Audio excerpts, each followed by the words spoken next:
Some people say this is the best Green Arrow comics that we've seen in decades, and other people say it isn't even a Green Arrow story at its core. Well, today I'm going to review it, and we're going to find out exactly where it stands. Woof woof! Hey guys, it's me Marcus, aka the Mad Dog, and we're back with another video. Written by Jeff Lemire and illustrated by Andrea Sorrentino, this duo took over DC Comics' Green Arrow at issue 17 in February of 2013, and concluded with issue 34 that was released in August of 2014. And Green Arrow's wanted for murder. Having his own weapons used against him, Oliver will be forced on a journey that will take him back to where it all began, the island. With the secret history of his family coming to light, and many factions trying to kill him and hunting him across the globe, whilst at the same time his home state is being lost to a vicious crime war. Can the Green Arrow survive long enough to clear his name, and just how much will it cost? When it comes to the art, I can't lie, there was a few occasions where I went back to the contents page just to check that Jock hadn't taken over. Like when this style was at its best, it was great and I loved it. As well, it's so different than what I'd expect from either a mainstream DC comic or something that was coming out as part of the New 52. Which is surprising because yes, of course, the New 52, it's still my jam. Like when I think about this style, it's rough, but it's realistic, and there's so many different components that when you think about putting them together, they shouldn't work, but somehow they do. This does feel like something that's supposed to be seen differently than what came before it. It was such a fresh reinvigoration, and even when I'm looking back on it now, even though it's nearly 10 years old, it still has that different vibe to it. It's got a feeling that not many other artists can replicate. Except for maybe Jock, who I literally just compared it to. But some of those elements that I was talking about, there'd be moments where the book would take a second to just zoom in on something important, and it didn't feel gimmicky or that the art was trying to hold my hand through the story, or for a couple of pages everything would just be abstract, or the story was told through the wording of the book, or certain characters or objects would just lose all colour but the surroundings would still have it. Those sound like the things that normally I say is quite style over substance, and I can't really put my finger on exactly why it worked in this book, but it just does. What did happen on a few occasions to the detriment of the art was that detail would just be completely missing. And that feels like a point that I've brought up in a few of my recent reviews. Like for example, within the first couple of pages, we're looking directly at Oliver, but his face just doesn't exist. It looked like an unloaded character model in a PS2 game, or pretty much a character model in any modern Ubisoft game. For me though, in spite of that, it did still give me a truly cinematic feel. And I am just glad that the art remained consistent throughout, because especially when you've got something of this caliber, when there's clearly a lot of work that's going into it, some of those artists struggle to keep with a monthly schedule, so I thought it might have been the case that Sorrentino might only be in for the first couple of issues and then they might get replaced. You know, kind of like the majority of Marvel Now books. What I think the strength of the art is that it knew when to push the boundaries but also when to keep it the same. Particularly when it comes to the fight scenes, which were probably the most important factors of this book. If you had two archery based opponents going against each other, the panels would open up so that you got a real sense of the space in the positioning and you could see the moves that they were going to make. Whereas when it was a hand-to-hand fight and it was more close combat, you'd get shorter panels, you wouldn't have that space, it would feel a bit more claustrophobic. But it knew which battles were going to be more like a chess match. And it pulled away to focus on the moments that could have gone overlooked, and it really had this Hollywood feel to it. I could hear the rain in these scenes, and I felt the pacing through the paneling. And the stuff that I think might turn people off this style was what I enjoyed about it most. It does toe the line between being realistic and also being a bit flat, and it doesn't always nail it. The contrast's always up to the maximum, and it might be the case that it's not a style that you've seen in a lot of other books. But if you do like artists like Jock, and I'd also put Sean Phillips in the same bracket, then definitely check this out because it is gorgeous to look at. And you can also check this style out for yourself by picking up this title from the channel sponsor, Organic Price Books. They've got great packaging, fast shipping, and amazing customer services, and if you use code WOOFWOOF, you'll get $2 off your order. And if you're ordering 3 or more books and you want them to be delivered together, make sure you use code WOOFWOOF, ship it together for 5% off your entire order. Don't worry, you can just copy and paste them from the description down below, and you can use these codes as many times as you like. What I really respect about this book is that it was one continuous plot. As I was reading, there was some parts that I was like, this feels like padding, but then by the end it somehow managed to tie in. But at the same time, each of those individual stories managed to mostly stand on their own feet. And to immediately address the main criticism of this book, there isn't really an Oliver Queen story.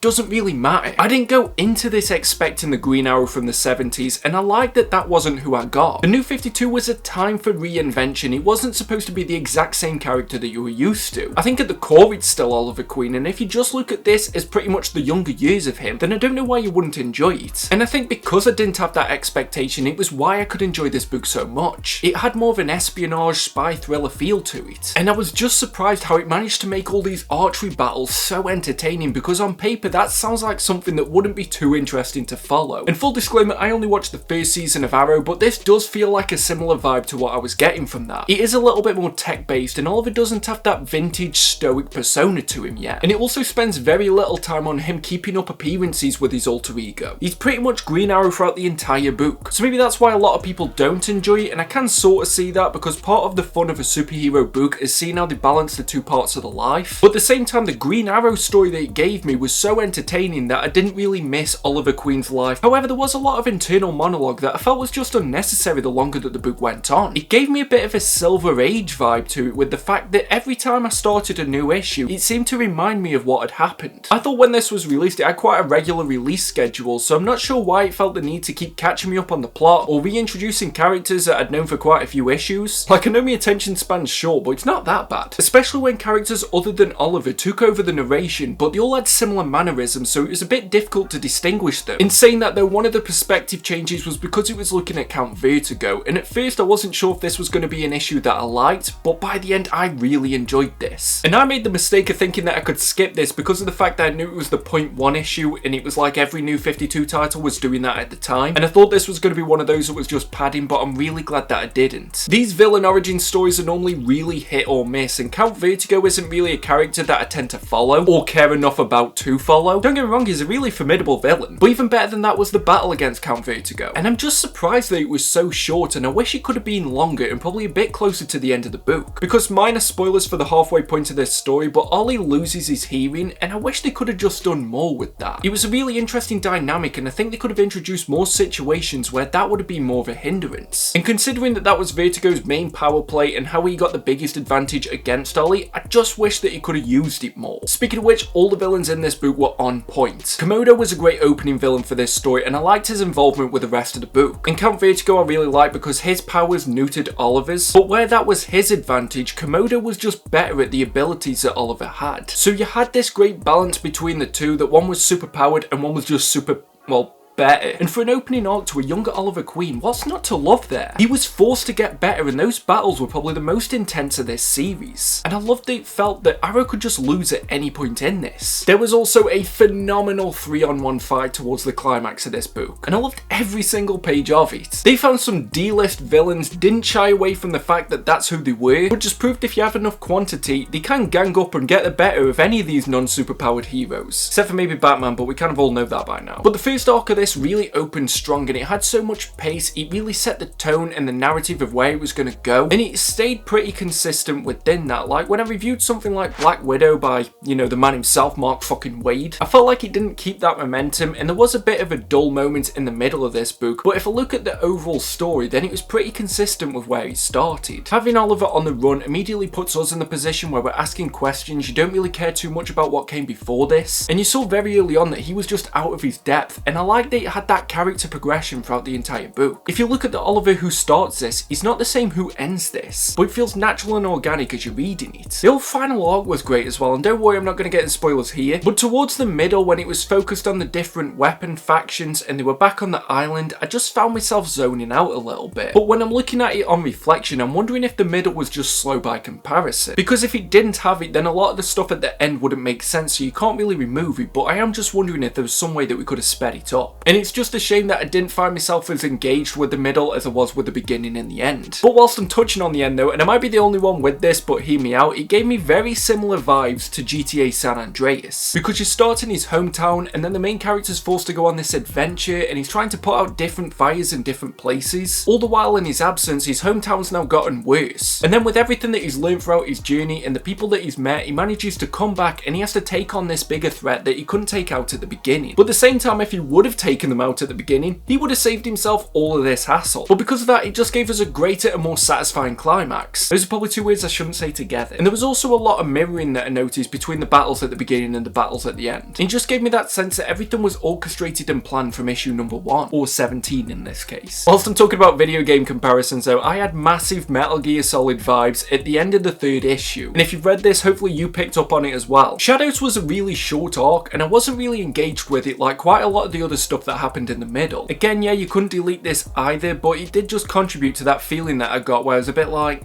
I wish I could skip some of this. But it was the point where I realised that this book wasn't really doing it for me when it was trying to massively connect to Oliver. This book was at its best for me when there was a formidable villain for him to go up against, and there just wasn't really that in the middle part, if I'm being honest. There was just gangs, and that wasn't really as exciting as when there was an individual. And if I'm being honest, I just didn't care enough about the family heritage stuff that was going on, but fortunately it wasn't really the majority of this book. Speaking of which, I was not a fan of the teenage girl in this story whose name I can't remember, but don't worry, I'll look it up for the spoiler section. I felt like she was really forced into this story, and they kept just shoving it down our throats that she was supposed to be integral. And when there was a cool moment for Oliver, she just had to be there, and it kind of just dampened it a bit. Those feelings didn't change the longer that she was in this story, and I still didn't like her by the end, and you should probably take this with a pinch of salt because, as you might know by now, I hate kids. However, I did like Oliver's supporting characters in this, especially Diggle. His story with Dragon and how his history lined up with Oliver's, I just loved this. It was one of the side plots that I was actually happy to take time away from the main plot for. You got the sense that he was just the guy that could take care of anything, and he had this fractured history with Oliver, but at the same time they needed to work together, and I wish they could have explored that dynamic more, but at the same time I'm happy with what I've got. The New 52's also got quite a bad reputation for shifting whatever storylines were going on so that it could fit a company-wide event. Whether it be a Zero issue, Future's End, Forever Evil, Throne of Atlantis, Convergence, or any of the other stuff that they had going on. But Green Arrow does a great job of just feeling like it's its own thing. It's not like the experience that I had when I reviewed Batman and Robin by Peter J. Tomasi, and it's just completely derailed and it doesn't even tell you what's happened. Fortunately, this series never has that. Or when it did have to connect to Future's End, it made sure that it was servicing the story that you were reading currently, rather than the bigger universe. There's also only a handful of references to like the Justice League and other characters in this world, which was just so refreshing because it meant that I didn't have to stop reading this book to go and check up on the continuity of something that I'd forgotten from 8 years ago. And because of that, I can confidently say that this book works better now than it did when it was being released. And me having a few minor criticisms hopefully doesn't overshadow how much I enjoy this entire book. And I think as well, even if you don't view this as a true Green Arrow story, it does at least remove the image that he's pretty much just Batman with arrows, which I have heard quite a few people say. And I honestly don't know where that reputation comes from. It's not like he's sitting brooding on a gargoyle whilst it's written.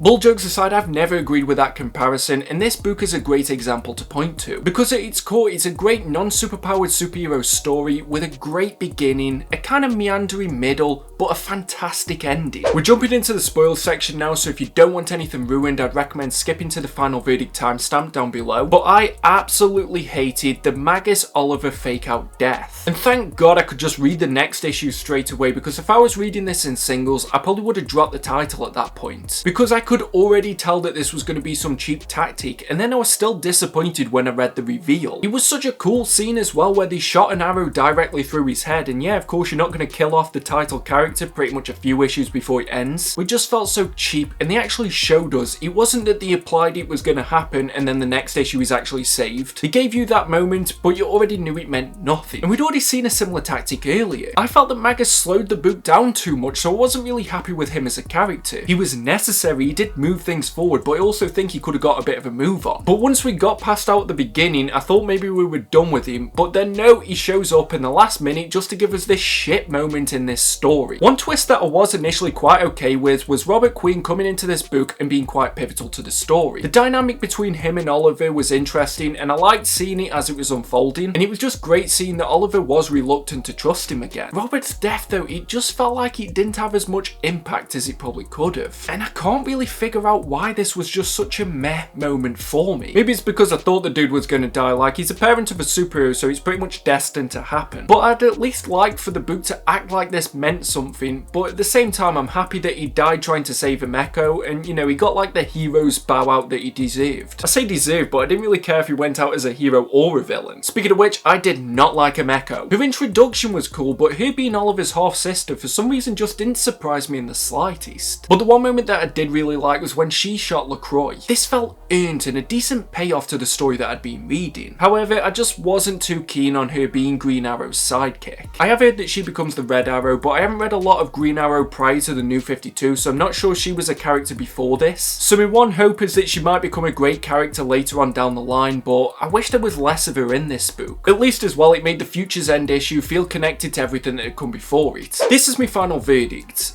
And the New 52 gets quite a bad rap, despite the fact that, yes, it is my jam, there are a lot of people that won't go near any story that's from this era. As someone that was truly finding my passion for the comic book medium at the time when this was first coming out, I can't really understand the hate. And it is just a shame that Jeff Lemire didn't take over Green Arrow from the beginning. Not a lot of people can tell you what happened in the first 16 issues, but they can tell you what happened once Lemire took over. Because in less than 20 issues, he and Sorrentino told a great story about Oliver Queen, incorporating a sense of history, espionage, and spy thriller that I feel blessed got its own deluxe edition. Is he the quintessential Oliver Queen that you could expect to see in the Justice League? Not really. But I've said it before and I'll say it again, the New 52 was about experimentation and pushing the boundaries and trying new things. It was about seeing what worked and glossing over what didn't, and that is exactly what this book did. So from the art to the fantastic cast of characters, or the entertaining overarching story, Green Arrow has something in it for anybody who's looking for a DC comic with a bit of a twist. It's a rare second chance that managed to work during a company-wide initiative where a lot of titles were cancelled before they really had a chance to get out the gate. Unfortunately, this is one of those that is worth a read and I definitely recommend checking it out. But if you do like a more traditional take on the character, then maybe this isn't the Green Arrow book for you. I enjoyed it though, despite my minor criticisms, and because of that I'm going to give it a very respectable score of 77%. Woof woof! So that's my review, and if you've checked out this book, let me know what you think about it in the comments section below, or join us over on our Reddit page. But until next time, just make sure that you stay safe and stay mad all you dogs. Woof woof! See you in the next video.